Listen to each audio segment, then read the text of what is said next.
Hello and welcome back to the show. I'm Ray Coburn, your realtor with eXp Realty, and today we're diving into a powerful strategy that many buyers overlook: renovation loans.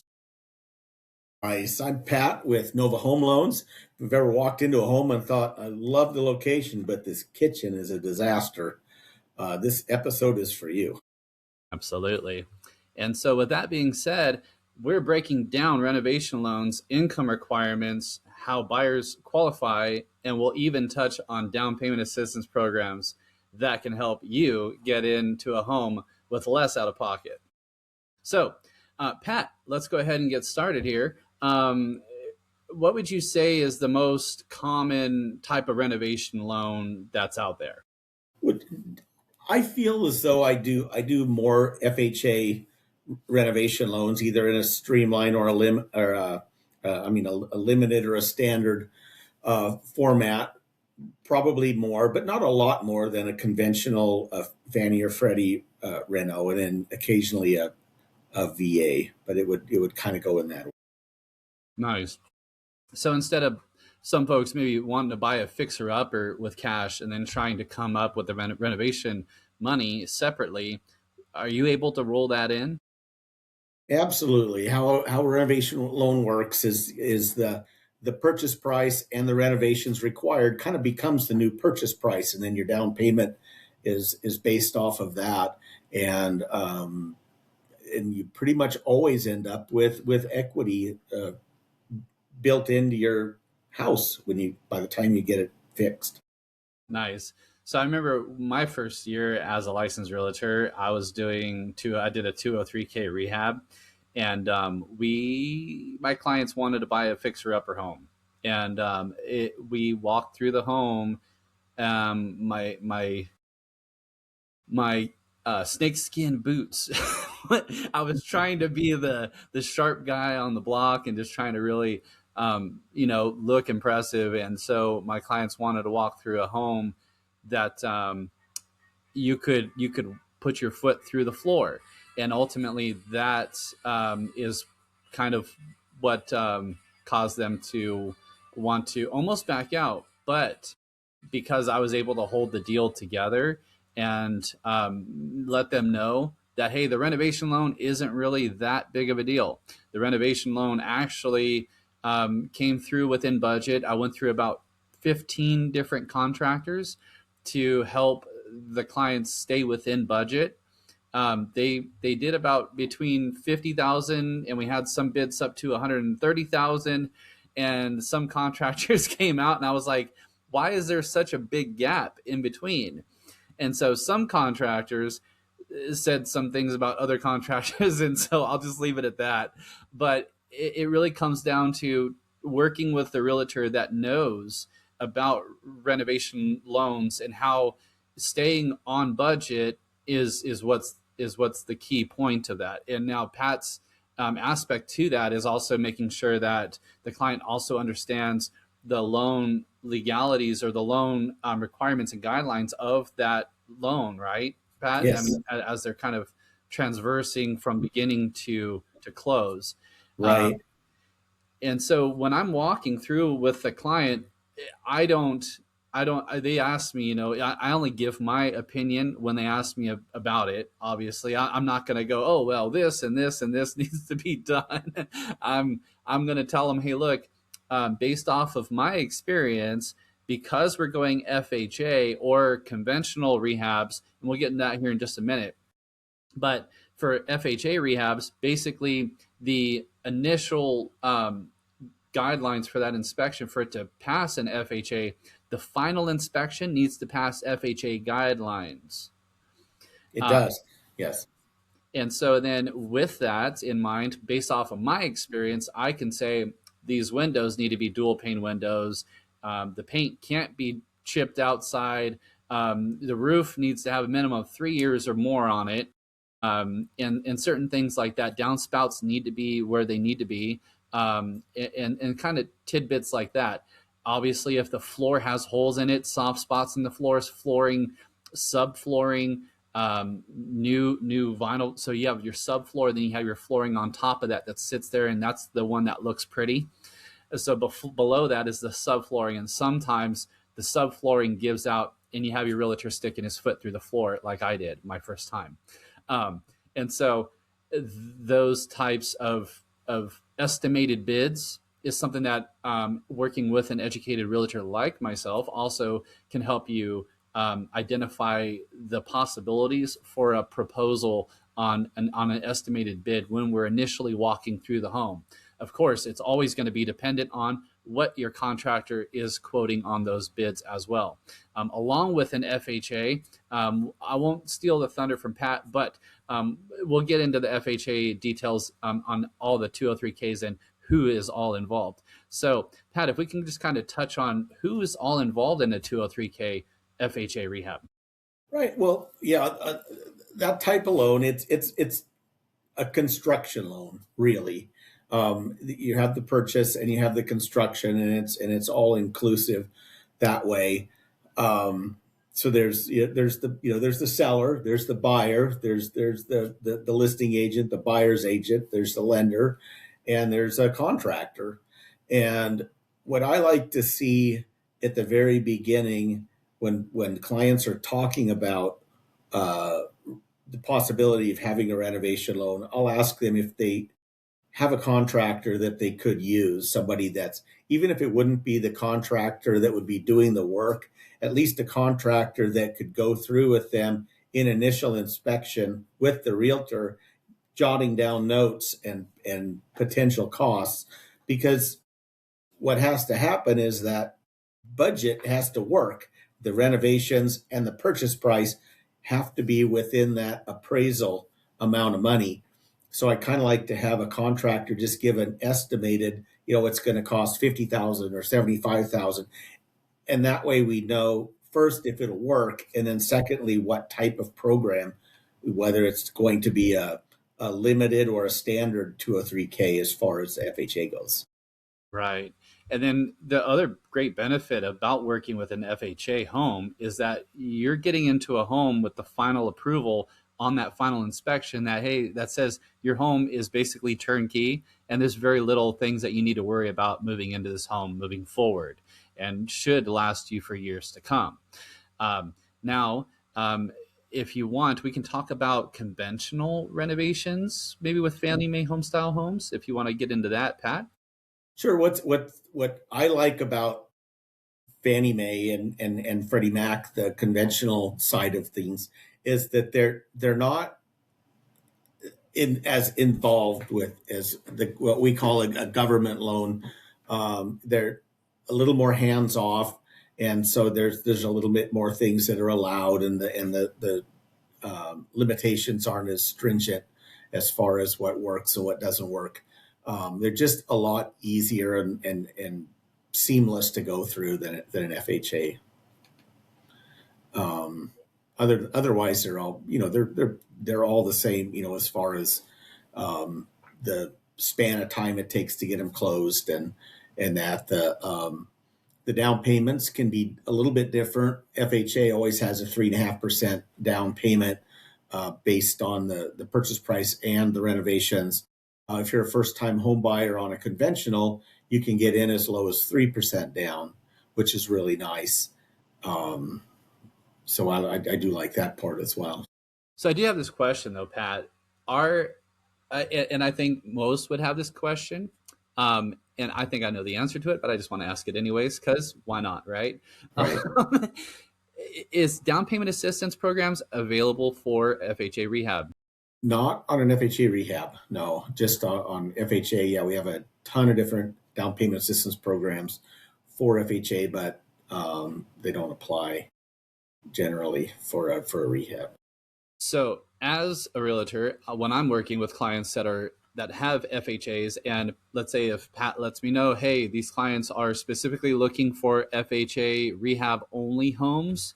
They don't want to get into a turnkey. They want to get into what they think is a good deal. However, keeping in mind that when you purchase the home, plus you wrap in your loan for the rehab, you're paying that amount as opposed to moving into a home that's just FHA, non-rehab, that's turnkey already, that meets all Mhm. the FHA guidelines.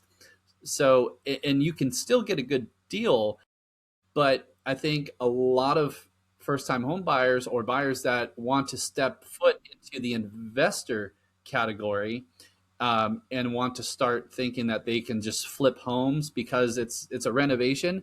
Um, those types of renovation loans, I see more equity built and more flip power based off of the residual income that can happen after a flip happens on the conventional rehab side of homes, because conventional guidelines are less stringent than the FHA. Yes. Well, and that besides that, FHA always has that built-in 1.75% FHA fee at the beginning. So, the standard loan amount for an FHA, you're losing, you could be losing $7,000-8,000 in equity just in that fee. So I kind of hate to see that if it's something that's going to flip. But if it's something you're going to keep, or anything that gets people into a house, is great already. But there's that better different levels of great as well. Absolutely. And so when I'm looking for clients, for a home that is under their terms of their loan, I will specifically look at just the terms of that home.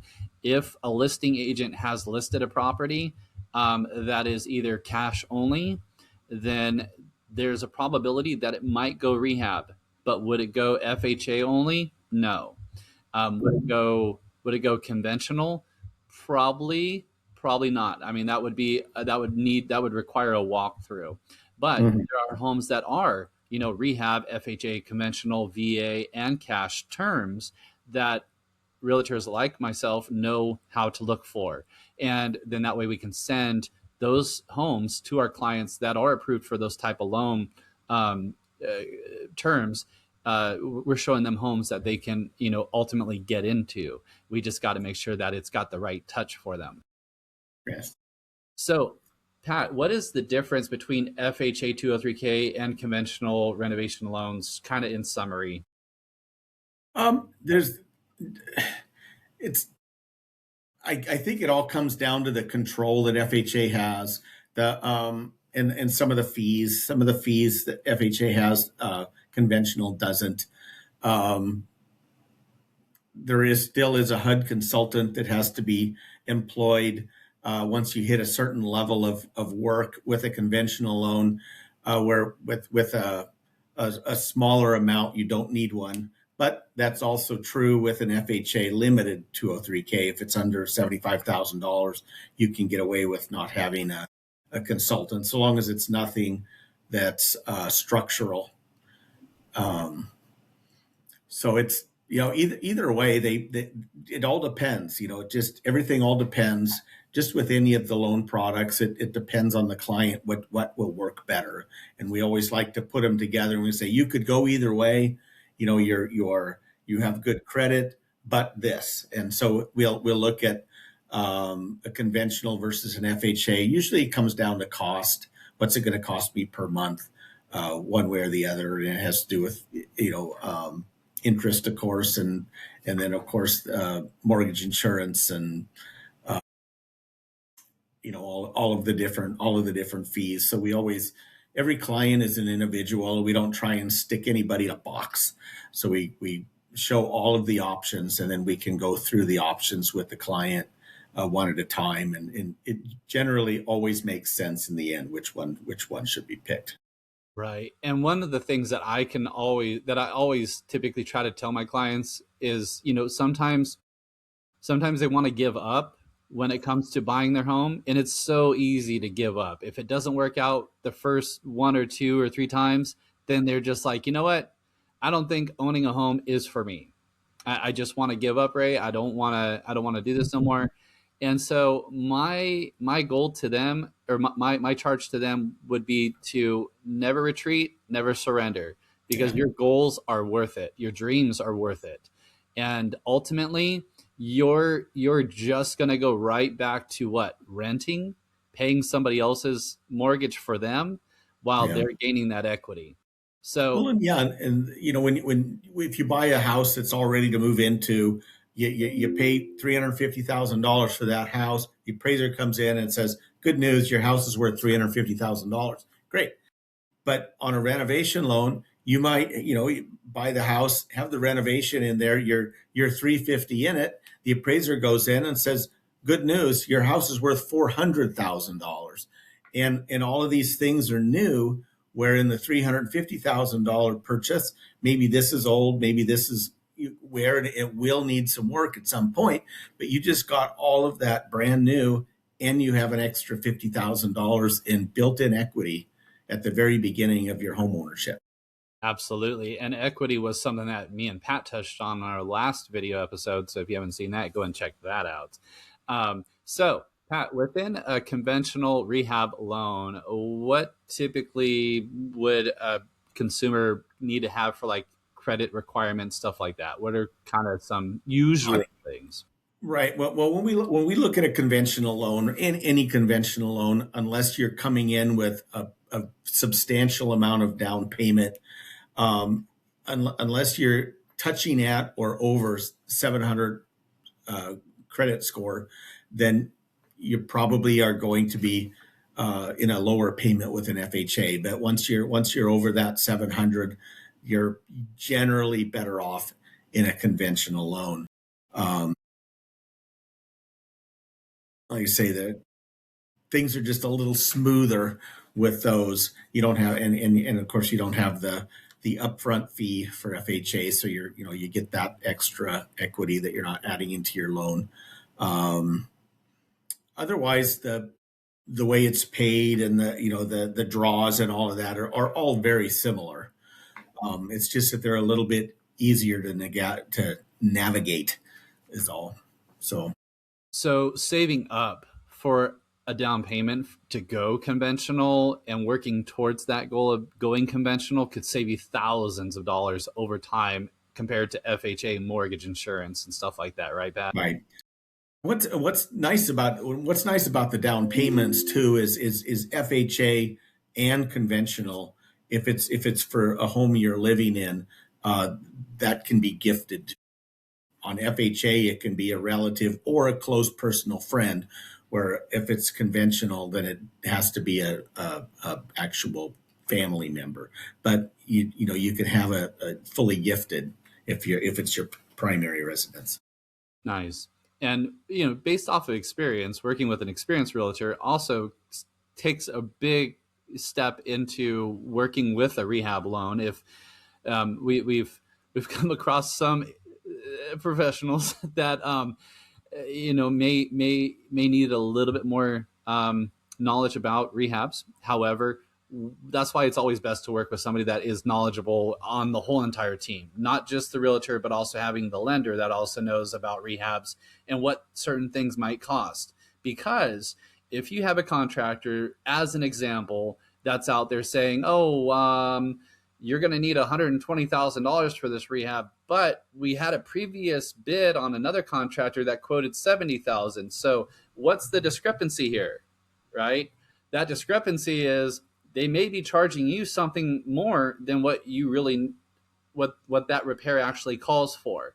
As for an example, $5,000 for a flooring for one contractor may be $20,000 in flooring for another contractor. What's the difference? So having somebody that's knowledgeable and experienced on your team as a lender and a realtor, that kind of makes up the whole team when you're buying a home. And so with that, Pat, do you have any final last touches on that first part?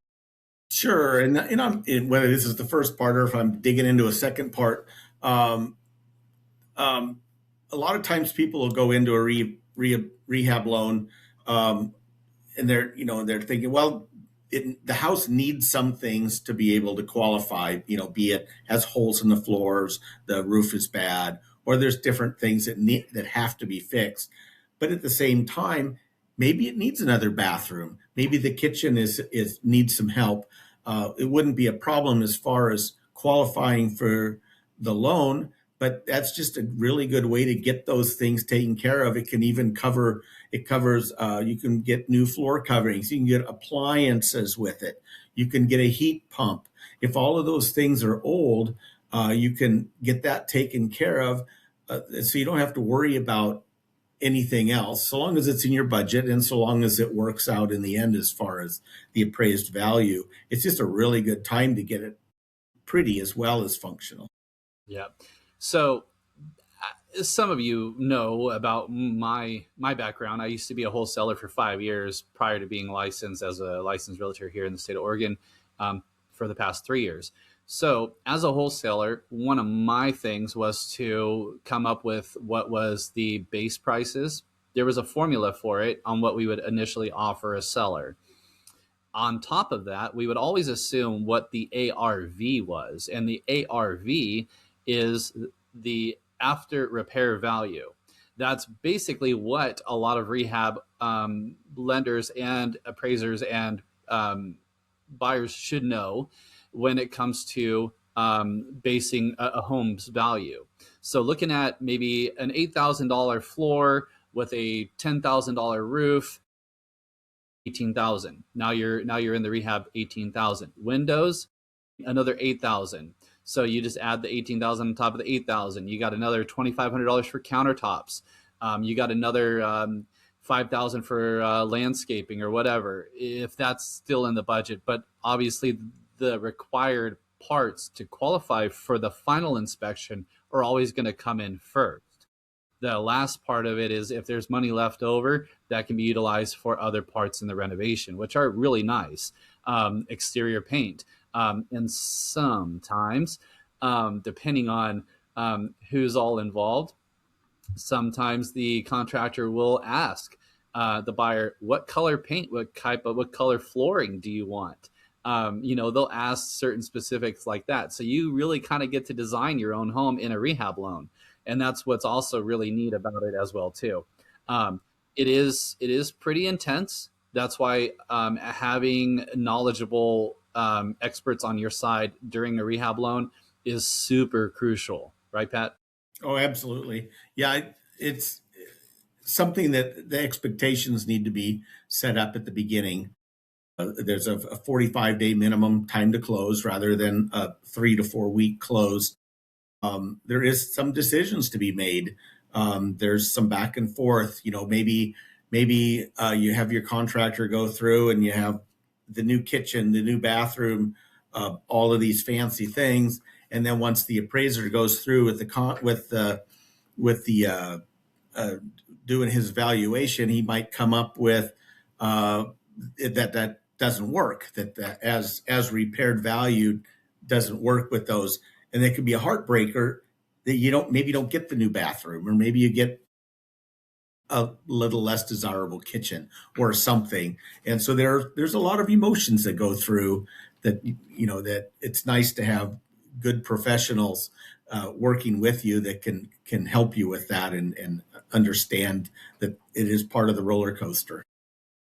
Absolutely, Pat. So, just kind of off topic, but also kind of on topic. So a little bit of touch and go here. When I do a lot of some of these videos for marketing, sometimes a lot of you that are watching this may have seen some baby videos. So the reason why those baby videos are out there, let me just quickly explain, is because working with experts make it as easy as something maybe a baby can do. When you have the right team, what we're saying is we're making it as easy as possible for you, the consumer, because you're trusting on us to be your experts, to be the ones that put in the hard work for you. And that's why we're here for you. So we try to make sure that it's as easy as possible for our clients, to make sure that the home buying journey is always going to be enjoyable from start to finish. Right, Pat? Yes, child's play. Child's Yes. play. Yeah. So easy a baby can do it. Yeah. So let's talk a little bit about the income requirements for qualifying for either FHA rehab loan or the conventional rehab loan. This is where buyers get nervous, Pat. So if we can kind of touch on that. Sure. Everything kind of comes down to, there's credit score minimums, and usually we can go down all the way to 580 for a score, just as long as I can get an approve eligible when I run it through the system. automated underwriting system. It's called AUS. And if I can get an approve eligible, then it works. Your debt to income ratio can be, for FHA, it can be up to almost 55%, depending on the borrower. Sometimes it's 45. It all depends again on your credit history and all of that. But everything is individual. But I generally do not have a problem getting an approval for a renovation loan because I kind of know what I'm looking for. Um, and it's usually not that bad. Conventional is a little bit tighter on their debt to income ratios. Your all of your expenses, including the house payment, would need to be under 50% to get an approval. So it's a little bit tighter, but they're similar in a lot of different ways. And a couple of things that we're currently working with quite a few clients right now, Pat, that are currently working with your credit repair services. Can we kind of touch on that? Because I always tell our clients that when the best time to find out where you're at is starting out with an application, because we Yeah, don't know where to go if we don't know where you're at. We got to right. get a point A to get to a point B. Yes, I'd love to get started with a client just absolutely as soon as I can. With an application, we check your credit. If it seems like you're going to be if it's going to be somewhere that's usable and you're not too close to a foreclosure or a bankruptcy or something like that, and then I can get you in touch generally the same day with my credit services team that's free to all my clients. There's no cost, and they'll reach out, they'll run scenarios, and they'll get with the clients and let them know that your score can be this in this amount of time. Sometimes it's immediate.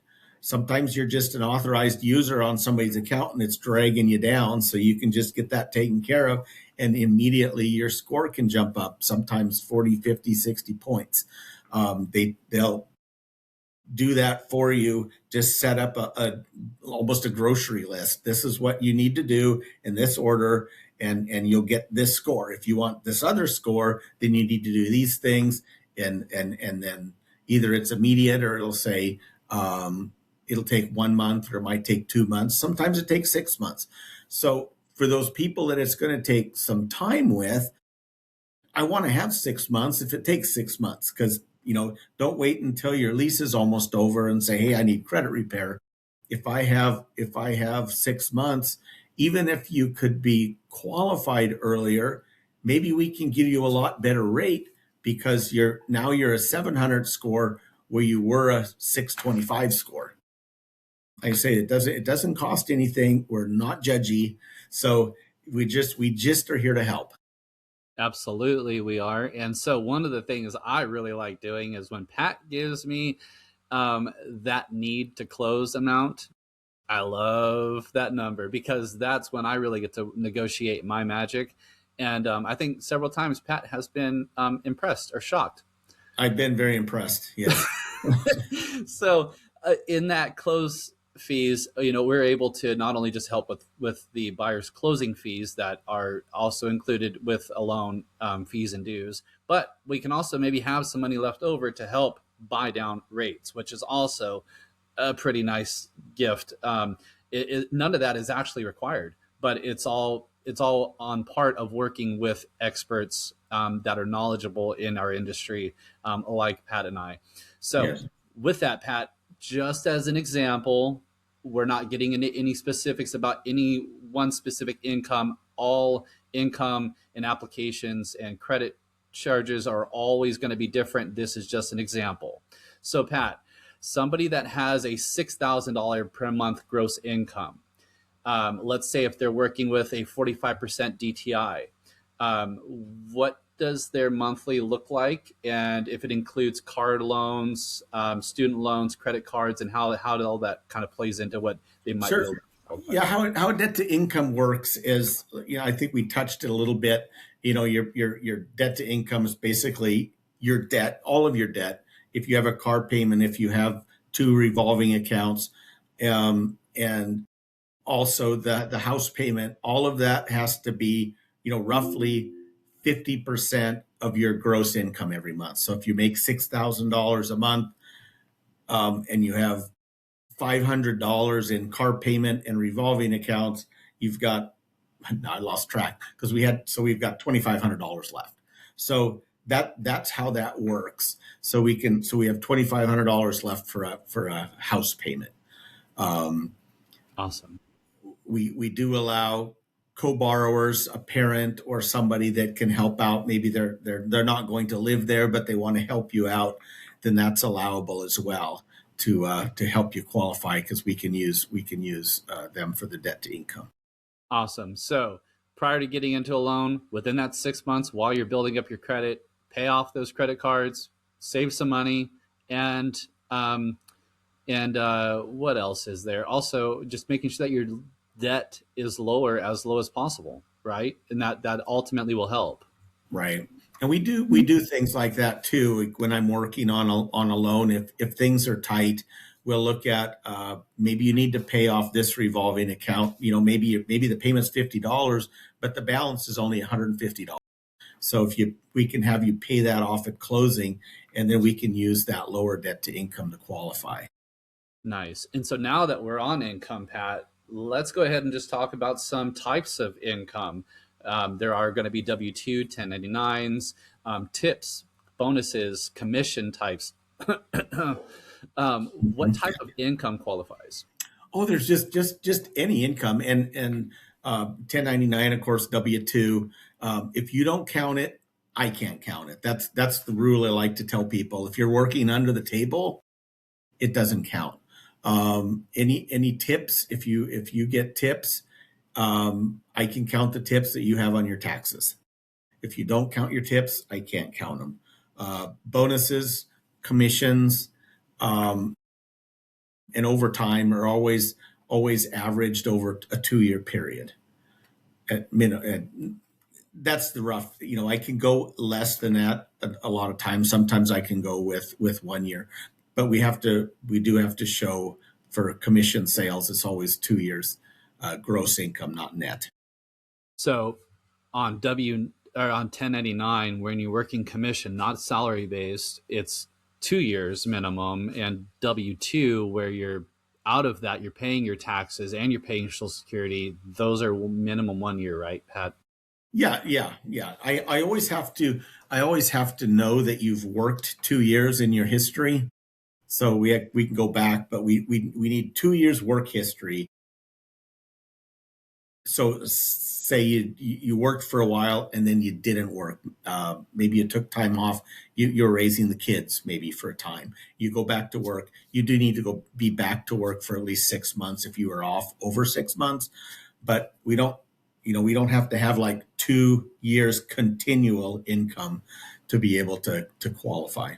Very nice. Very nice. So, Pat, on renovation loan income, what are some considerations as far as like future appraised value of improvements, the total loan amount, including constructions? I know we kind of touched on that a little bit, but if we can kind of see what type of loans, when the renovation loan income considerations, like what is it, and we also kind of touched on that too as well. I'm just trying to get a summary before we go into the next segment, and it's just kind of basically what is the income requirements and credits requirement minimum scores for FHA rehab, and then the minimum income credit score requirements for conventional rehabs.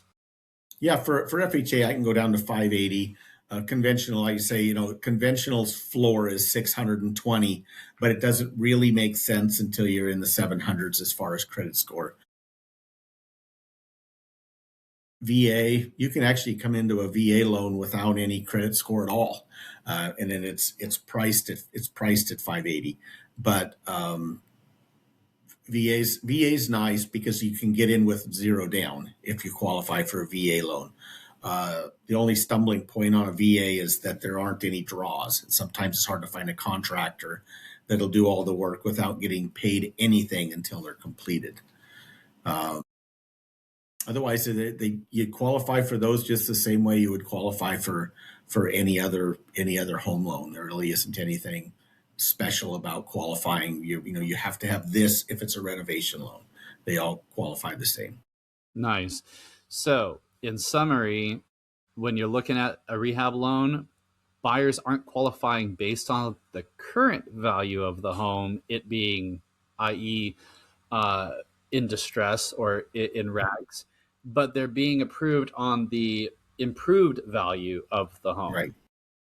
Right. And how that happens is the contractor always goes through and creates a bid sheet. The appraiser goes through after with the bid sheet. And when he's looking at the home and he sees, man, this kitchen is a nightmare. But oh, wait, there's a line item for kitchen remodel. And so this is going to be a magnificent kitchen. And he has to add the value of that kitchen as completed. And as he's looking, he sees the bathroom is a tiny little bathroom, and he sees that on the bid sheet, not only is that bathroom being remodeled, but there's another bathroom being added. He adds the value of that remodel plus the added bathroom to the valuation in the end. So that's kind of how that works, is as repaired. Nice. And so I think one of my first run-ins with the HUD inspector for FHA that came on out to do inspections, he was measuring like the floor to the ceiling, and because the house was like built in like 1943, something like that, Mm-hmm. it was already grandfathered in. But the HUD inspector guy, he was like, no, this is even bigger renovation, because the floor to ceiling clearance. The buyers loved the home; they didn't really care about the ceiling, but the HUD inspector guy did for FHA. The main the main inspector guy. So he measured the floor to the ceiling, and it was like 61 inches, and it needed to be like Supposed to be 70. 6 feet, I think. Yeah, Yeah, it, 72. it was below that. And so he's like, well, we have to check the county's building and development codes and guidelines for that to see if it's grandfathered in. Sure enough, I told him, I said, well, I think it's grandfathered in. And so that's just me out there trying to take the blows for my clients sometimes. And that's just what good agents, I think, do and should do, right? We should be out there, stepping foot into helping our clients make things work if we can, to the best of our abilities, but also not crossing those lines as well. But with that being said, it was grandfathered in, and they were not needing to cut the whole entire roof off the house just to lift it to code. That saved my buyers thousands of dollars. And so it was just a couple. I really didn't need to get into it too much. I didn't need to pursue it. It was just a couple words that I said, well, can we just check on that before you add that to the records? So he checked into it, and of course he didn't need to add to the records, and I was able to again be that beneficial expert for my clients that saved them thousands of dollars. And so, was I worth it to my clients? Absolutely. Well, and generally the realtor doesn't go out there for those HUD inspections. So good for you for going that extra mile. Thank you. Thank you. And so now with the down payment assistance programs for outside of FHA, this is kind of like that last portion.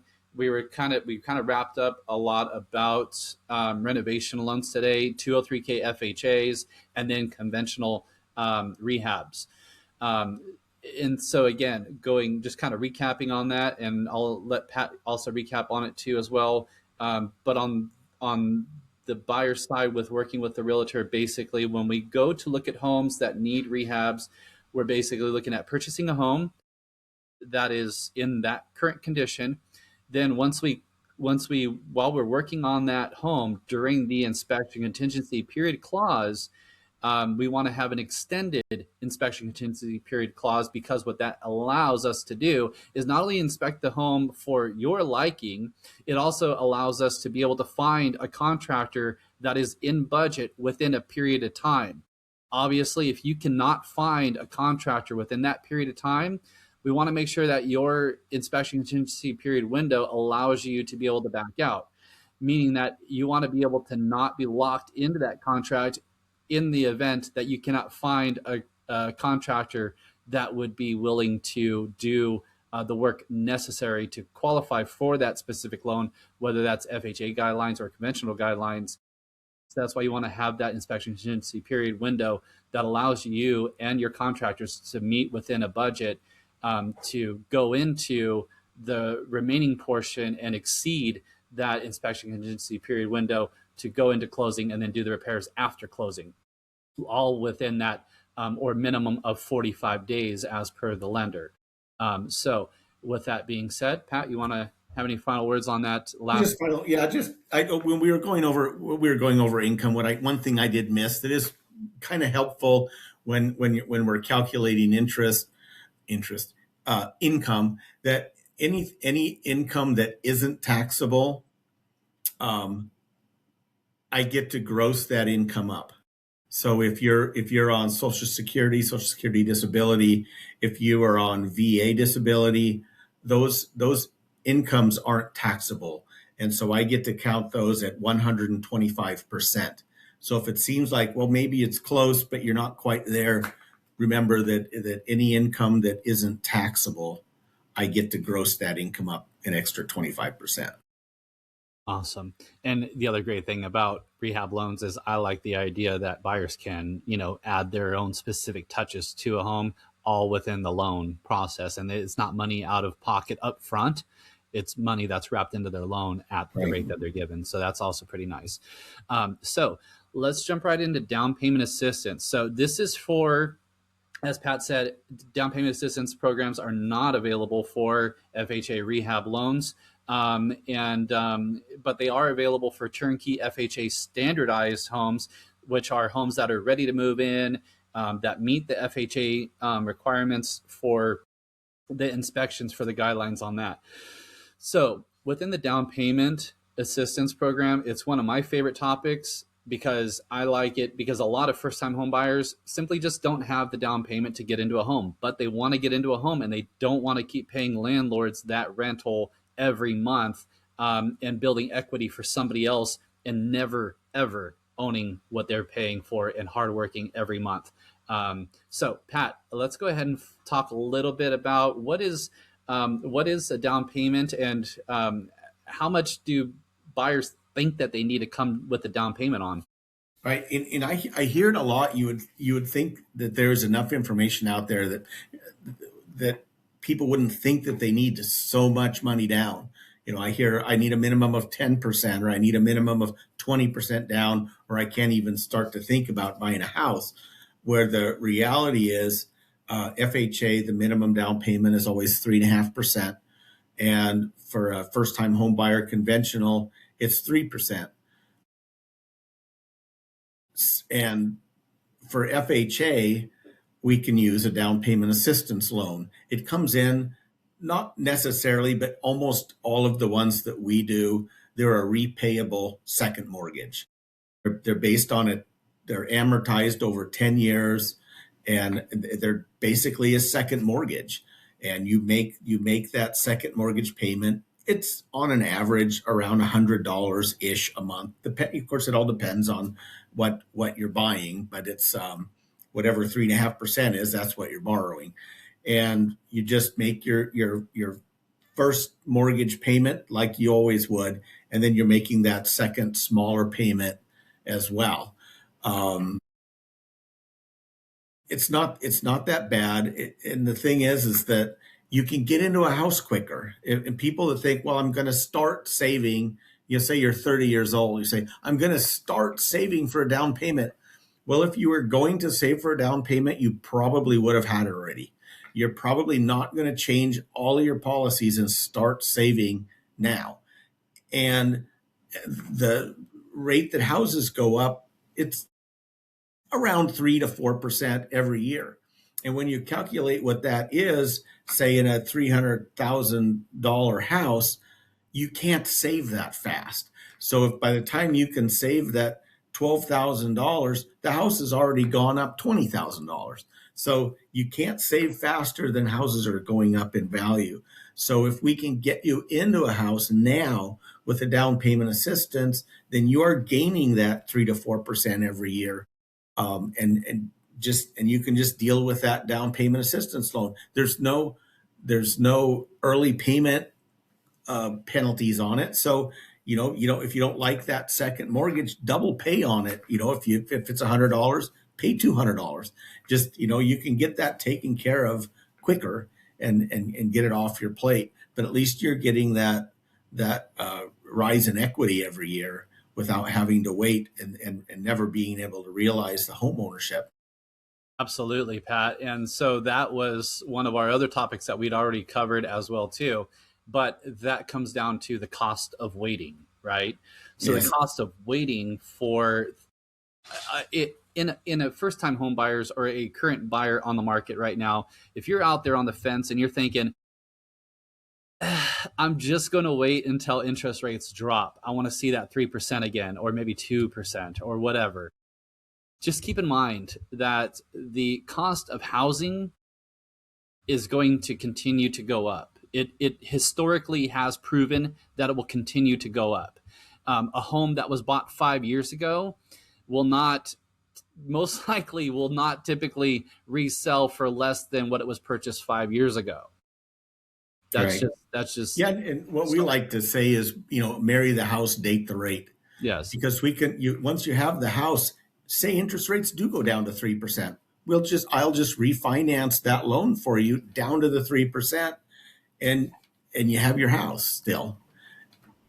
And and as an example, that that that date, marry the house and date the rate is that first umph that you need as a renter. Most likely you're renting somewhere, and if you're renting, you're paying for somebody else's mortgage, you're paying for somebody else's rates, and that mortgage is based off of that rent that you're paying. As an investor myself, and as Pat is also an investor himself, both landlords, one thing that what I specifically look at is in the investor realm and in the commercial real estate realm, there's something called a cap rate or a capitalization rate.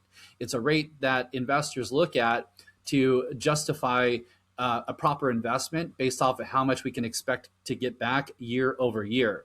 So typical rates are around 8 to 10%. What does that mean? Well, if we purchase a property that, let's say, a fourplex, then a fourplex would be a single family residential home, as opposed to a fiveplex that's now into commercial property. But staying into an ideal fourplex, let's say that fourplex is now 500,000. You have your maintenance fees, you have your property tax fees that are all included in your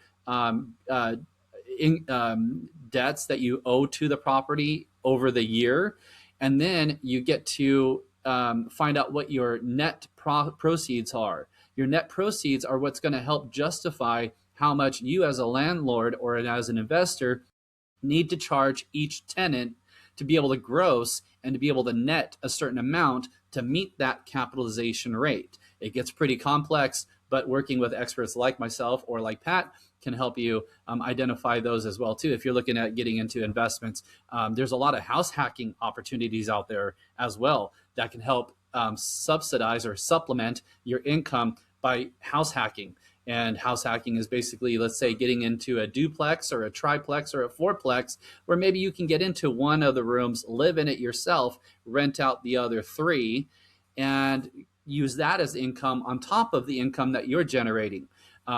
After a couple of years, maybe you might find that the terms under a DSCR loan might be a little bit better. And those are going to be into our next topics.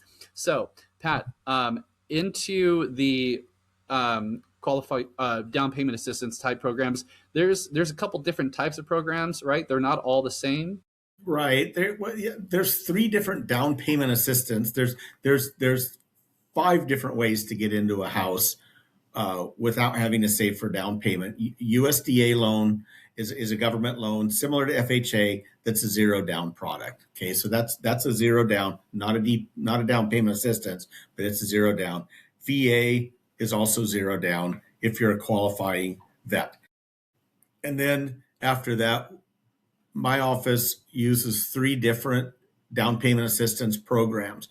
One of them, you have to have a little better score on. I think it's at 660 ish. to qualify for that, and it has a lot better rates. The same terms, but a lot better rates.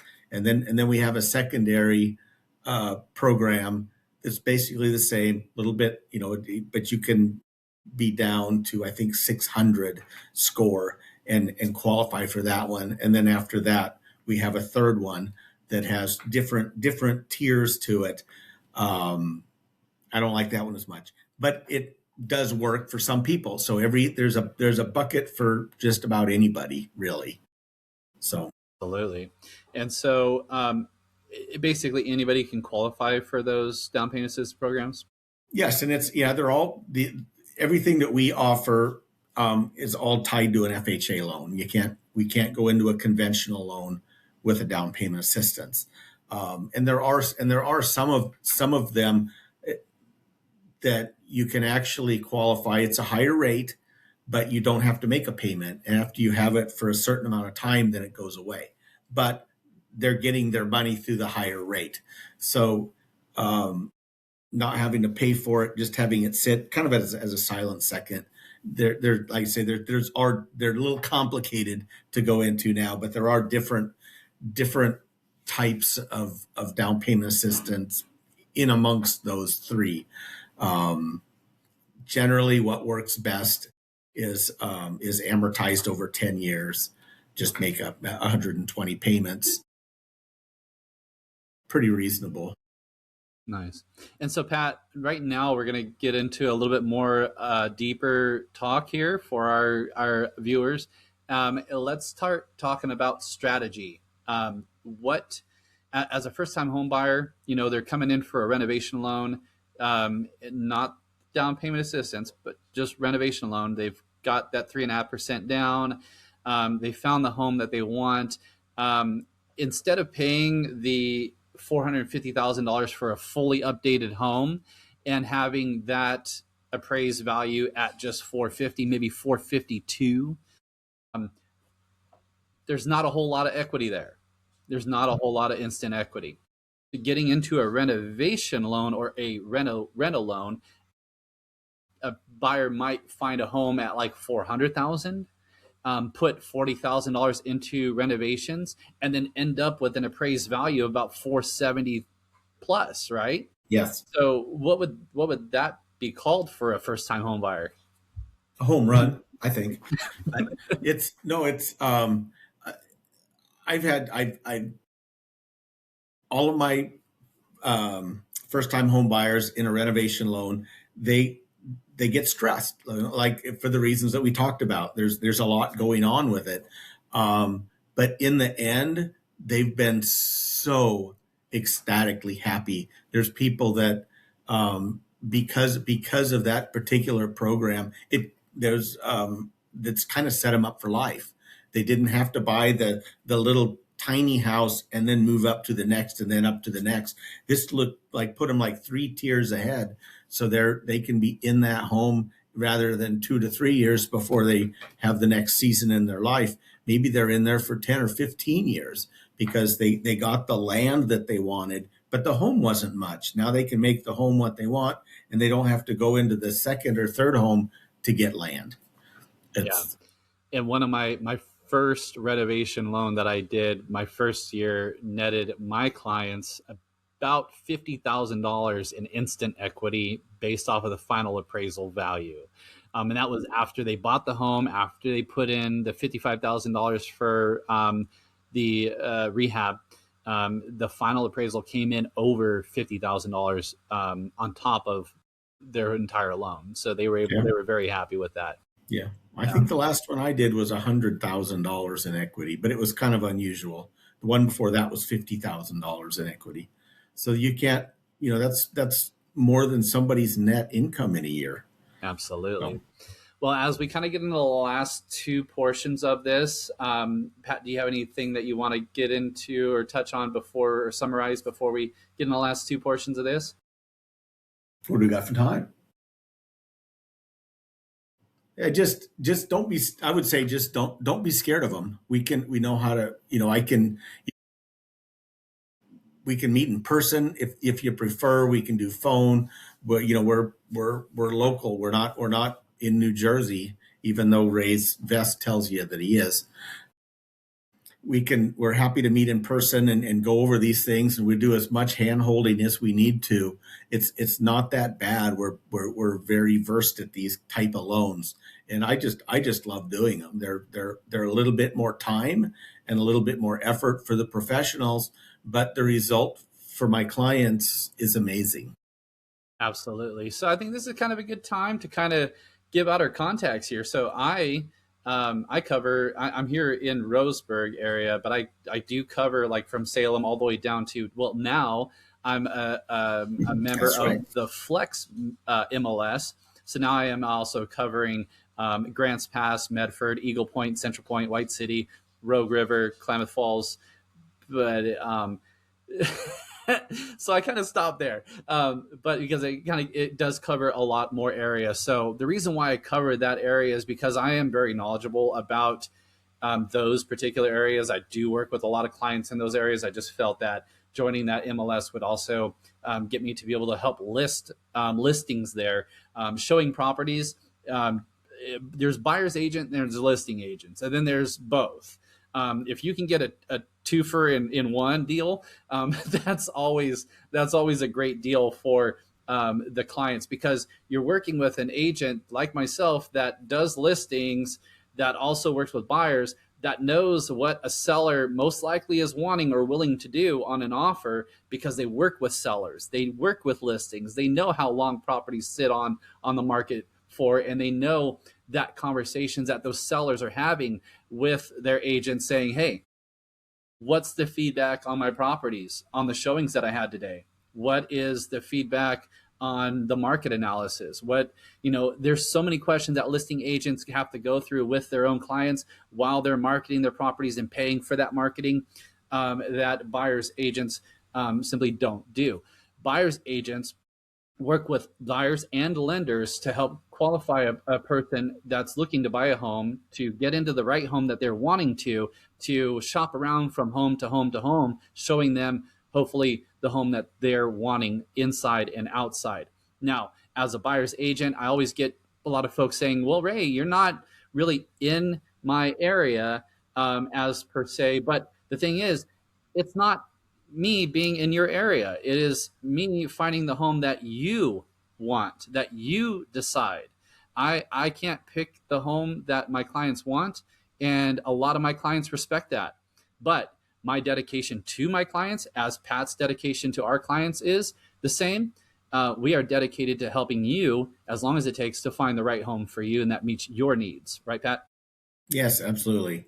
And for me, although I don't have to run around and look at houses like Ray does, so I can spread out a little bit more. Most everything is done electronically anymore.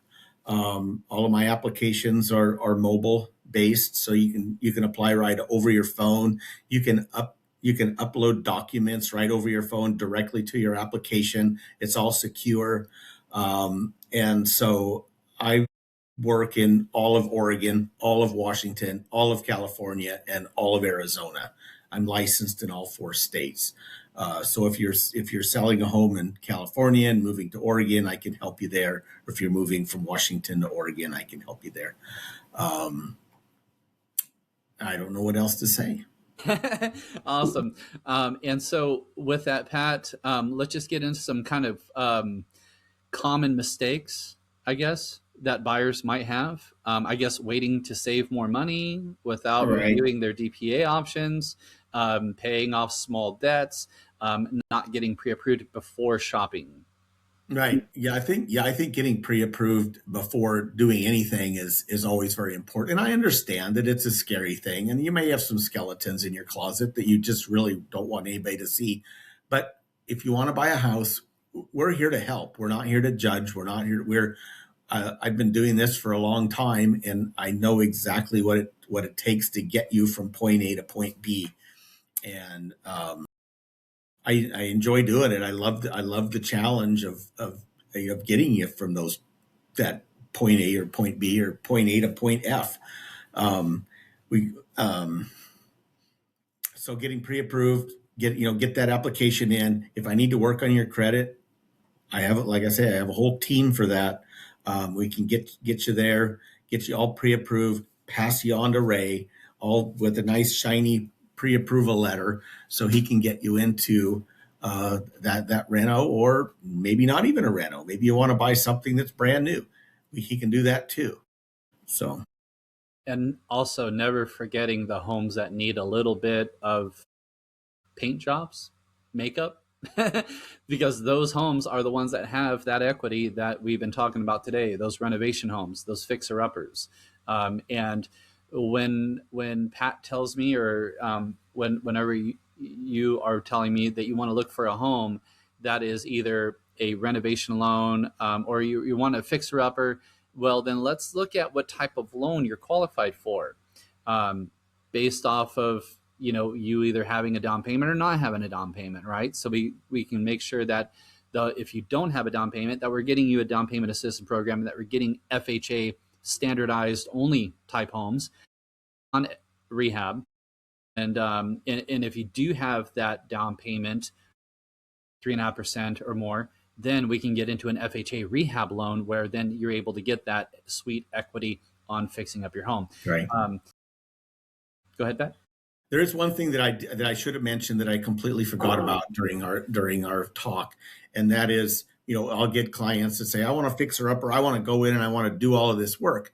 On a renovation loan, the rules for all of them are the same. There's no self work. It all has to be taken care of by a licensed contractor. If it's, if there's plumbing or electrical, yes, he will job those out to those specialties, but there is no self work. So if you think you can get a renovation loan and go in and rip it all up yourself, you can't. It all has to be done by a contractor. Absolutely. Closing statement. If you are listening and you're wondering whether a renovation loan or a down payment assistance could work for you, let's start with the strategy call. Just call me. My contact number, and Pat will touch base with his contact. My contact number is going to be 949-891-4426. I know it is out of state, but as you can tell, I have done a lot of work here in the state of Oregon for the past. I've been in Oregon for the past 6 years. Prior to that, I grew up in Coos Bay, North Bend. Went to schools here as well, so I know the area very well. Also, I'm one of Zillow's premier top agents here, as producing top agent in the state of Oregon with Zillow, and together with Pat, who also helps with getting folks into down payment assistance programs, FHAs, working out conventional loans, VAs.